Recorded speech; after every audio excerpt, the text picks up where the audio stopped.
तो आज हम जिस मूवी को एक्सप्लेन करने वाले हैं वो मूवी एक सच्ची घटना पर आधारित है।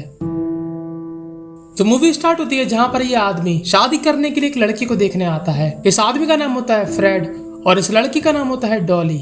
और जैसा कि हम देख सकते हैं कि डॉली है एक बहुत ही ज्यादा खूबसूरत सी कन्या और फ्रेड लगता है एकदम गैंडे की तरह, पर शक्ल सूरत मायने नहीं रखती, इंसान अच्छा होना चाहिए। और फ्रेड के पास एक और चीज भी है, गलत मत समझिए, मैं बात कर रहा हूँ पैसों की। जी हाँ, फ्रेड के पास है काफी पैसा, इसीलिए तो डॉली जैसी खूबसूरत सी कन्या उसके साथ शादी करना चाहती है और इन दोनों की शादी हो भी जाती है। पर कुछ समय बाद इन दोनों के बीच नोकझोंक भी होती है, क्योंकि फ्रेड को मतलब था अपने काम से और अगर डॉली उसके लिए कुछ करती है तो वो उसको इग्नोर करता है। दरअसल डॉली का सपना था हॉलीवुड में जाने का, क्योंकि वो एक बहुत ही ज्यादा खूबसूरत सी कन्या है, पर फ्रेड उसकी एक भी नहीं सुनता। अब उसके पास जो एक ड्रेस थी उसमें वो कुछ अपने मन का करवाना चाहती थी और वो चली जाती है फ्रेड की फैक्ट्री, जहाँ पर एक लड़का काम करता है जिसका नाम है ओटो, जो कि दिखने में 17 साल का बिल्कुल नहीं लगता। ओटो फ्रेड की फैक्ट्री में काम करता है और डॉली को ये लड़कियां बताती हैं कि फ्रेड कहानियां भी लिखता है, क्योंकि वो एक राइटर बनना चाहता है। और ये बात सुन के डॉली को काफी अच्छा लगता है। अब डॉली चाहे फ्रेड के लिए कितना भी अच्छा कर ले, पर फ्रेड को फर्क नहीं पड़ता।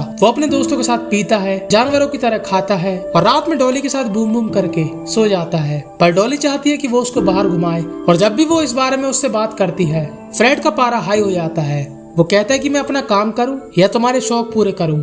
अगले दिन वो फ्रेड से कहती है कि मेरी सिलाई वाली मशीन खराब हो गई है, तुम अपने एक वर्कर को भेज देना मशीन ठीक करने के लिए। और फ्रेड की फैक्ट्री में एक ही वर्कर था जिसका नाम था ओटो, जो कि दिखने में 17 साल का बिल्कुल नहीं लगता, पर मशीन खराब नहीं होती। वो बाद में अपने हाथों से उस मशीन को खराब करती है, क्योंकि फ्रेड उसको अटेंशन देता नहीं था और अब उसको दूसरे का चाहिए अटेंशन। और ओटो जेंटलमैन बनके डॉली के यहाँ पर पहुंच जाता है और उसकी पड़ोसन उसको देख लेती है। डॉली उसको अपनी मशीन दिखाती है।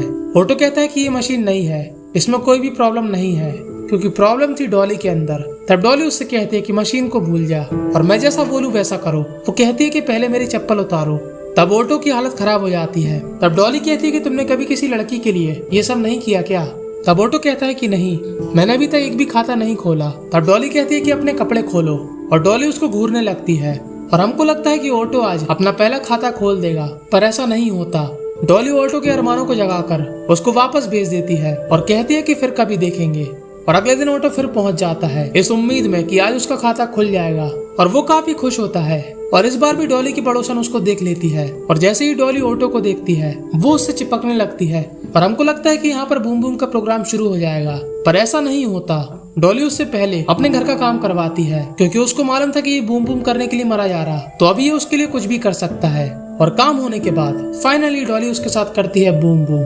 डॉली कहती है कि मेरा पति एक नंबर का पप्पू इंसान है। तब ओटो कहता है कि तुम उसको डिवोर्स दे सकती हो, पर डॉली ऐसा नहीं करने वाली, क्योंकि फ्रेड के पास है काफी पैसा, तो वो उसको डिवोर्स नहीं देना चाहती। वो चाहती है फ्रेड के पैसे और ओटो का प्यार, क्योंकि फ्रेड उससे प्यार नहीं करता। वो पी के आता है और अपने 10 सेकंड का स्टेमिना दिखाकर सो जाता है। अब एक दिन फ्रेड के घर में पार्टी होती है, जहाँ पर डॉली की पड़ोसन डॉली से पूछती है कि वो लड़का कौन है जो तुम्हारे यहाँ पर आता है।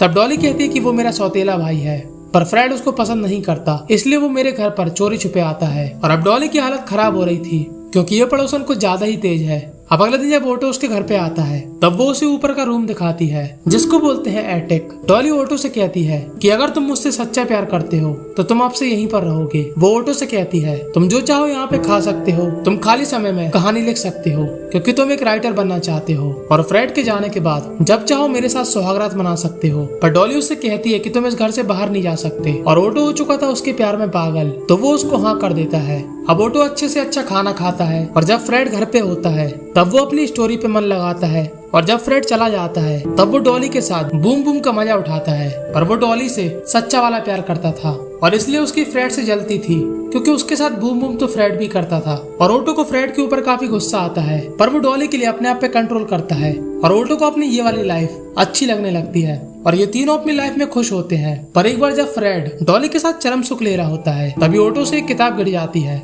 और फ्रेड वो सुन लेता है, पर डॉली उसका ध्यान भटका देती है। अब एक बार डॉली ओटो के लिए केक लेकर आती है। दरअसल ओटो की स्टोरी पब्लिश होने वाली है और ओटो इस बात को सुन के काफी ज्यादा खुश हो जाता है और डॉली ओटो के साथ बाहर क्लब में पार्टी करने जाती है। अब शुरू में तो ओटो डांस करता है, पर थोड़ी देर बाद उसकी हालत खराब हो जाती है। दरअसल ओटो को डॉली के साथ रहते हुए पूरे 6 साल हो चुके हैं और वो लोगों को देखकर घबरा जाता है। वो डॉली से कहता है कि मुझे घर ले चलो, और घर में वो डॉली से कहता है कि मैं ऐसी लाइफ नहीं जीना चाहता, मैं तुमसे शादी करना चाहता हूँ। पर डॉली गिरगिटार की तरह मुंडी हिलाकर मना कर देती है, क्योंकि ओटो उससे प्यार तो करता था, पर ओटो के पास नोटों की कमी थी। अब जब फ्रेड घर पे आता है तब डॉली उससे पूछती है कि क्या तुमने पॉलिसी बाजार से लाइफ इंश्योरेंस करा रखा है। तब फ्रेड बोलता है हाँ। अब फ्रेड जैसा भी था पर वो उससे प्यार करता था। वो डॉली से कहता है कि कल मैं तुमको पार्टी में ले जाऊंगा, और डॉली ये सुन के काफी ज्यादा खुश हो जाती है। जब ये लोग पार्टी में जाने के लिए तैयार हो रहे होते हैं तब फ्रेड उसको एक नेकलेस गिफ्ट करता है, और डॉली की खुशी अलग ही लेवल पर होती है। और ये देखकर हमको समझ में आता है कि डॉली को महंगी महंगी चीजें काफी पसंद है। अब फ्रेड का मूड होता है काफी अच्छा, और पार्टी में जाने के बाद ये लोग डांस करते हैं। पर तभी वहाँ पर एक दूसरा आदमी आ जाता है और डॉली के साथ डांस करने लगता है, और फ्रेड की जल के ज्वालामुखी हो जाती है। अब डांस करते हुए उसको एक दूसरा आदमी मिलता है। ये होता है फ्रेड का इंश्योरेंस कंपनी वाला। इसी ने फ्रेड का इंश्योरेंस किया। और डॉली ये सुनने के बाद उस पर अपने डोरे डालने लगती है। तभी फ्रेड बौखला जाता है और डॉली से कहता है कि हम यहाँ से जा रहे हैं। और दूसरी तरफ ओटो नवाबों की तरह खुला मेन कमरे में बैठा होता है, और जैसे ही डॉली और फ्रेड घर पे आते हैं ओटो वहाँ से भाग जाता है। पर फ्रेड को उसका एहसास हो जाता है और वो अपनी गन निकाल कर उसको ढूंढने लगता है, पर ओटो वहाँ से भाग जाता है। और जब ओटो घर पे वापस आता है तब डॉली उसको एक गन देती है और उससे कहती है कि मैं तुम्हारी बहुत चिंता करती हूँ, तो तुम इस गन को अपने पास रखो। पर डॉली के दिमाग में काफी खतरनाक खिचड़ी पक रही होती है, जिसकी महक हमको आगे आएगी। अब डॉली अगले दिन रॉय के पास जाती है और उससे कहती है कि मुझे डर है कि फ्रेड कुछ उल्टा सीधा ना कर दे, और वो उसको बातों ही बातों में फुल लाइन दे रही होती है। और रॉय ये समझ जाता है। वो उससे कहता है कि तुम चिंता मत करो, मैं तुम्हारी हेल्प करूंगा। अब फ्रेड डॉली को डिनर पे ले जाता है, पर डॉली फ्रेड की बेवजह बेइज्जती करने लगती है कि तेरी बॉडी है सांड जैसी और तेरी शक्ल है खैर छोड़िए। और ये सुनकर फ्रेड एकदम बौखला जाता है। पर डॉली चल रही होती है खतरनाक चाल। उसको मालूम था कि इसके बाद फ्रेड घर पर उसकी हालत खराब कर देगा, और कुछ ऐसा ही होता है। वो घर पे भी उसको खूब गुस्सा दिलाती है और फ्रेड उसका गला पकड़ लेता है। पर तभी वहाँ पर ओटो गन लेकर आ जाता है और फ्रेड से कहता है कि मैं तेरी बीबी का आशिक हूँ और मैं यहाँ पे 6 साल से रह रहा हूँ। और फ्रेड यहाँ पे इमोशनल हो जाता है। वो डॉली से कहता है कि मैं तुमसे सच में प्यार करता था। तब डॉली उससे कहती है कि तू मुझसे प्यार नहीं करता था, तू सिर्फ आता था, बजाता था और सो जाता था। तभी फ्रेड ओटो पर हमला कर देता है, पर ओटो से बंदूक चल जाती है और फ्रेड का राम नाम सत्य हो जाता है। वो डॉली से कहता है कि तुम घबराओ नहीं, हम लोग इसको चोरी की तरह दिखाएंगे। वो उसकी घड़ी ले जाता है और डॉली को कमरे में बंद करके वहाँ से भाग जाता है। और जब वहाँ पर पुलिस आती है तब डॉली उनसे कहती है कि एक चोर ने फ्रेड को मार दिया। पर ये डिटेक्टिव फ्रेड का पर्स देख लेता है जिसमें पूरे पैसे होते हैं, और उसको डॉली पे थोड़ा बहुत शक होता है। और ओटो उसके पास फिर से आ जाता है। अब डिटेक्टिव डॉली से घुमा फिरा के सवाल पूछता है, पर डॉली उसको गुमराह करने की कोशिश करती है। पर डिटेक्टिव को उस पे शक था, और अगले दिन वो अपने घर पे इंश्योरेंस वाले रॉय को बुलाती है और वो फ्रेड के पूरे पैसे बिना किसी प्रॉब्लम के डॉली के नाम करवा देता है। डॉली उससे कहती है कि पैसा मेरे हाथ में आने के बाद हम दोनों साथ में रहेंगे। और दूसरी तरफ ओटो इन दोनों की सारी रोमांटिक बातें सुन रहा होता है और उससे रहा नहीं जाता, और वो नीचे देखने जाता है कि आखिर यहाँ पर क्या हो रहा। और वो जो नहीं देखना चाहता था नीचे वही हो रहा था, और उसको काफी बुरा लगता है।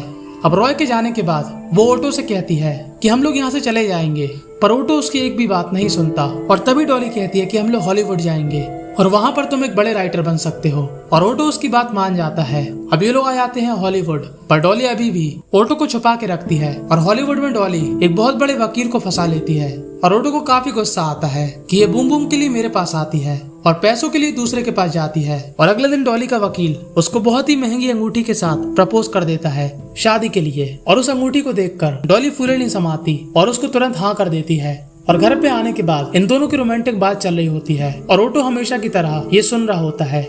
और उसके सबर का बांध इस बार टूट जाता है। वो सीधा जाता है उसके वकील के पास और उससे कहता है ये हम सभी मर्दों का फायदा उठाती है, तुम्हारा पैसा लूटेगी और बूम बूम करेगी मेरे साथ। और उसके वकील को ओटो की बात पे यकीन हो जाता है, और वो डॉली को छोड़ के वहाँ से चला जाता है। वो अपनी अंगूठी भी ले जाता है क्योंकि वो पक्का वकील था। और अगले दिन तक ओटो अपने आप को सरेंडर कर देता है कि फ्रेड को उसी ने मारा। पर ओटो की कहानी की वजह से वो बन चुका था सबका हीरो।